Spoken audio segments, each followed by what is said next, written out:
every time people say that they're micromanaged, are they being micromanaged? Oftentimes they're just being held accountable and they don't like it. So they say I'm being micromanaged. In cheer, people are often promoted to their level of incompetence. If government is good at anything, it is good at slowing results down.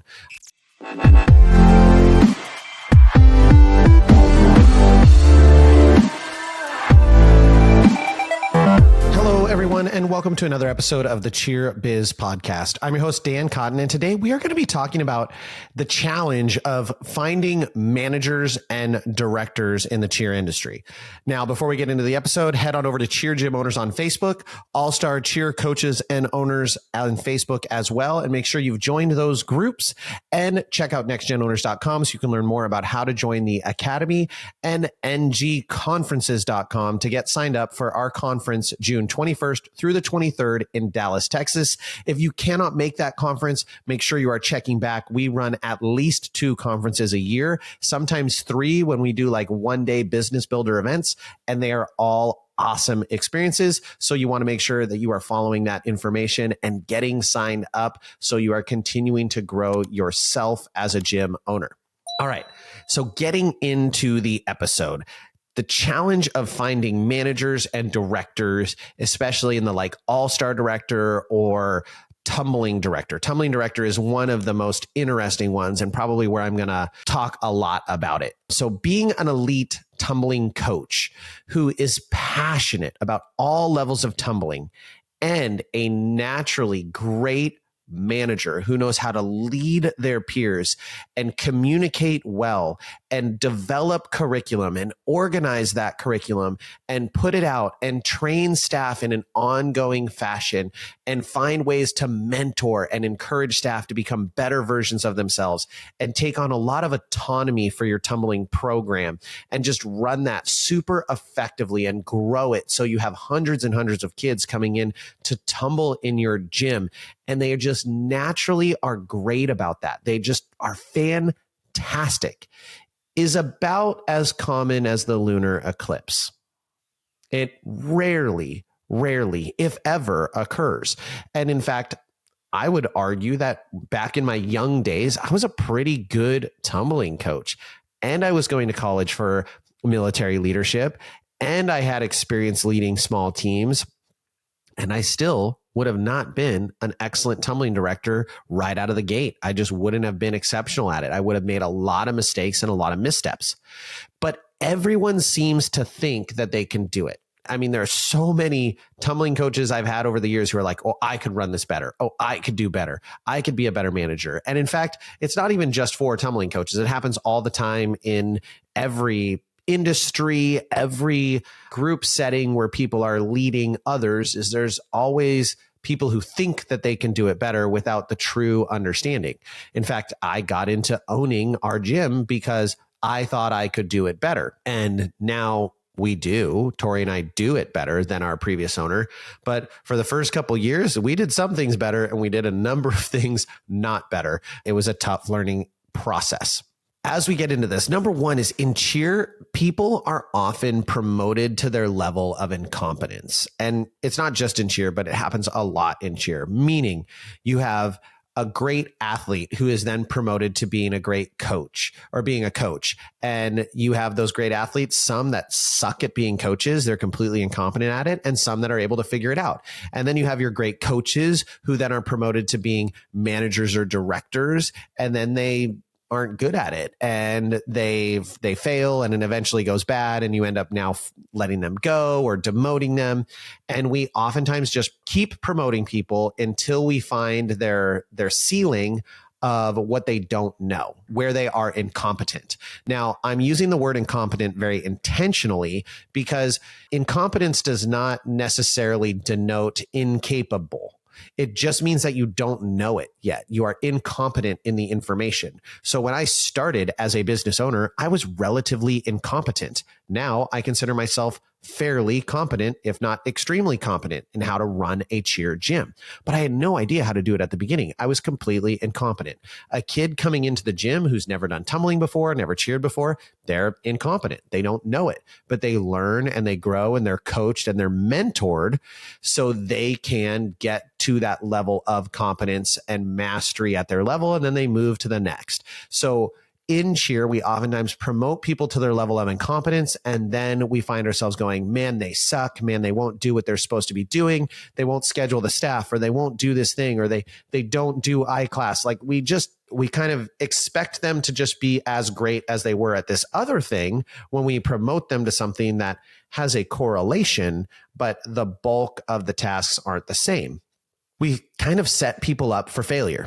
So what does that mean? That means that we need to be teaching these people. We need to be helping them find their competence, ideally before we promote them to the new position and they have to either sink or swim. We're actually training people how to be managers, how to be directors, how to do those things in the future, and they're set up for success. As you promote your people, as we get people to these manager and director positions, one of the things that oftentimes I see owners struggle with and I see directors and managers struggle with is there's kind of two different types of people when you get into these positions. There are the types of people that only need a destination. So I need you to get here, and they can figure out the steps to get to that point. They know I need to do this, I need to do this, I need to do this, and they can get there. There are other employees and other managers that need the map. They need turn right here, turn left here, go straight for this long. They need that information. And if you are promoting every single person and treating them like they are the manager that just needs the destination, then those people who just need the map and they will get to the destination are not going to be successful. Vice versa, if you have someone who thrives just having the destination and you promote them and you give them a detailed map, they're going to feel like they have no autonomy. They're going to actually struggle to reach the destination because they don't function as well when they are being managed that directly, or as some people would say, micromanaged, although that is a situationally dependent thing. Not every time people say that they're micromanaged, are they being micromanaged? Oftentimes, they're just being held accountable and they don't like it. So they say, I'm being micromanaged. They were actually not getting the things done that they need to get done. So like I said, some people need a map and some people need a destination to accomplish the goal. The biggest thing is you need to develop a training plan for your managers. You need to actually have an intentional plan for how you're going to train people to be good managers. You've promoted them to that point, oftentimes because they were good at teaching skills or teaching information to athletes. But being a manager is a completely different skill set. And in fact, I would argue that you may be able to find managers who know less about cheer or less about tumbling, but know a lot about management, and they could be successful with almost less training than you will taking someone who is really, really great at coaching tumbling and then making them a great class manager, class director. That's going to actually take more investment. But we want to hire from within. A lot of times we want to promote those people from within. It's never a good feeling to be like, hey, I found this person who manages a Starbucks down the street and they're highly organized and they're really motivated. They did cheer way back in the day, and they're going to come in and they're going to be your boss and they're going to be your manager.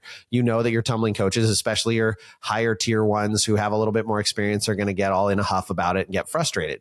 So it can be a tough balance there. But when you're really looking at what a manager should be doing, which is managing the staff, not necessarily the delivery of the product, but managing the execution of the delivery of the product, you don't necessarily need to be a great and knowledgeable coach to do that thing. There are all sorts of great managers out there that don't know how to build the widget that is being produced. When you're developing this training plan, though, and you're promoting from within, you're promoting your great tumbling coaches, you need to make sure that this training plan is written down and it is sequenced to be a plan. Meaning, I have a training document. When I talk about sequencing, what I'm talking about is this step comes before this step. This step comes before that. So I'm not going to start someone and say, hey, you're a manager now. I need you to take over payroll. So that's the first thing I'm going to teach you.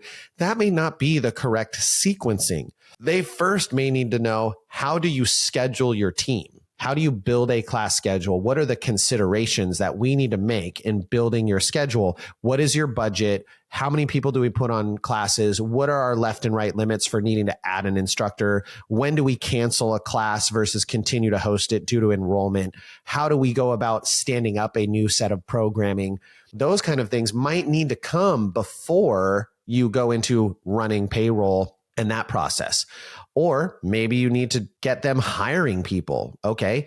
Now, hiring people might not be the first thing they need to learn, though. They got to learn how to manage their team. They got to learn how to evaluate someone's interview and determine whether or not they're going to be a good fit. Otherwise, they're just going to be going off of their own personal biases. My tumbling director, who is still continuing to grow as a manager and continuing to learn, he has a lot of room to grow, but he's done a great job to date. He's grown a ton. If you look at him when we first promoted him into the position to now, but when he first started doing hiring interviews, it literally didn't matter. I swear they could have come in and been like, I don't know words. And he would have been like, you're hired. Like, he just hired everyone. There was not a single person that he said no to for the first probably 6 to 10 interviews.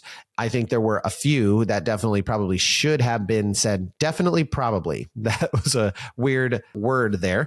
That should have been said no to. They weren't a good fit. They weren't a good fit for our environment. They weren't a good fit for our vibe. They didn't have the right level of time commitment, and they just weren't right. And we absolutely should have told them that we were not going to have them work at our program, but he didn't. He said yes. He took them on, which I understand. That's totally fair. So what we needed to do in that situation is we needed to train him on what are the things that we look for in an interview. What are the questions to drill down on a little bit further? How much should he be talking versus the potential employee is talking? I actually do something in my interviews, and I've encouraged him to start doing this, where I try to actually talk people out of working for me. So I try and like hit them with the things that I think are negatives, right? I talk about my private lesson structure, like, hey, just so you know, we do things this way. Hey, these are the expectations that we have coming in. Because if they're going to waffle at that moment and they're going to be like, oh, I don't know if I really like that, then we're not going to be a good fit. 100%, because people coming in for an interview are probably the most motivated they're ever going to be to get a job. So if they are already having hesitation, that lets me know that long-term that's not going to work out. But he needed to be trained on that. He needed to learn from it. Now you can get that from shadowing. You can get that from role play. You can get that from testing and iterating on your process at various different levels. So ultimately, you have to have a training plan, because being a great manager and being a great director is not instinctive. When I joined the Army, I had gone through a couple years of leadership training, military leadership training, and some of it was really good and some of it was really, really bad. It was very classroom based, and it was very focused on just like the systems of the military, of the Army, which talk about an overly systemized thing to bog stuff down. If government is good at anything, it is good at slowing results down. I had learned a lot, and I thought I knew how to lead. And the first experience I got really being in a challenging leadership position wasn't my initial leadership in the Army. I was a platoon leader. I actually was super blessed to be a platoon leader for a really long time. And I was a pretty good platoon leader. I was pretty good at it. My men respected me. We had a great collaborative relationship. I knew how to work with them. I knew how to lead them with poise and confidence. They were very competent. I could trust them to do their job. They could operate on little instruction. They definitely just needed me to give them the destination, and then they would create the map. The problem is when I got promoted to being an executive officer, I had now been promoted to my level of incompetence. Being an executive officer is all being in charge of all of the systems of the company. And that was during our deployment. So I deployed to Iraq as an executive officer, and I didn't do a bad job in the sense of everything got accomplished. I rated very highly on all my evaluations, but the men that deployed with me now were good. A lot of them for the first 3 or 4 months, they hated me because I was a dick. I was not a inspirational leader, partially because this was a new group of soldiers. They'd never really worked together. We were kind of a new company.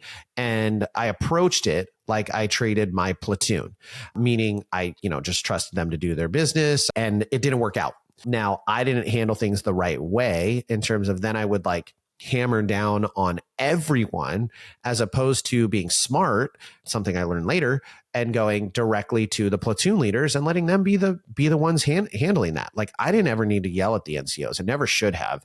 I should have been like, hey, go get your PL. I should have been talking officer to officer and having those conversations.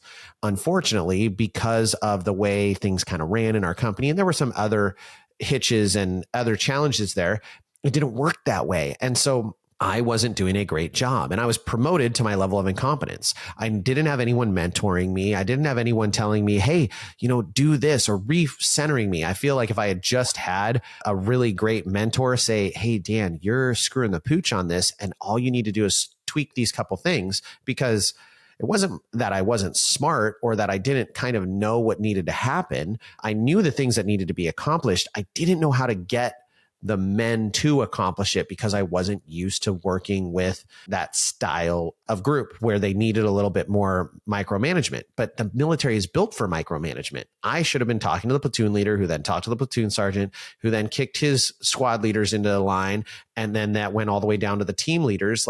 In the military, there are so many subordinate leaders, especially in an infantry platoon, that I didn't have to be involved in that. I didn't need to be on the line level. I should have been down there encouraging the men and telling them, hey, I should have been rewarding the success as opposed to focusing on the failure with the direct soldiers. I should have focused on the failure with the platoon leaders and said, hey guys, you need to tighten this shot group. And then when I saw men doing the right thing, I should have been down there being like, excellent, thank you, outstanding work, right? Pass on that praise to the low line, but then let those negative things come through the proper chains rather than me jumping over it. And you can have the same thing happening with tumbling directors, and you may even have the same thing happening as an owner, where you jump your director and you go directly to an employee. So being a great leader takes a lot of time. It's not easy. It's a really, really challenging thing to do. And if you ever think that you have it all figured out, then you probably need to stop and realize you're messing up somewhere, because you probably don't. So as you leave the episode, what I want you to do is, if you have a manager or have a director, I want you to really evaluate, are they good at the management and leadership and director roles? And if they're not, I want you to build your plan, train them, teach them, have meetings with them, give them information, help them be better at what you need them to do. If you don't have a manager or director, I don't care who you are. I don't care if you have 30 people in the gym and you're the only coach. I want you to start developing your plan right now for how you would train someone to come on and be a tumbling director, be an all-star director, be a preschool director, be a birthday party coordinator. Write those things up. Start doing the work now. Create your plan for how you're going to train those people, because eventually your goal is to get there. And it's much easier if you already have a template, you already have something drafted up to then edit and tweak, than it is going to be to go, oh my gosh, I have this opportunity. I had a coach come to me. They're my best tumbling instructor. And they're like, hey, I want to be a director and I need an answer within the next, couple weeks before I maybe take another job. And you're like, oh, you got it. I'll give it to you. And then you have no plan. And now you're scrambling to make that plan. So make that plan now. If you're already there, you've already done it, the genie's already out of the bottle, then make a plan. Start training them, help them be better. This is one of the biggest things as you start to put managers and directors into place. You start to delegate authority and delegate taskings. That's one of the biggest things that can impact your retention of staff, because they leave due to feeling unappreciated and like their direct supervisor is not a good fit for them. All right, everyone, I hope you enjoyed the episode. As always, make sure you share it with someone who would get something out of it. And with that, we'll catch you on the next one.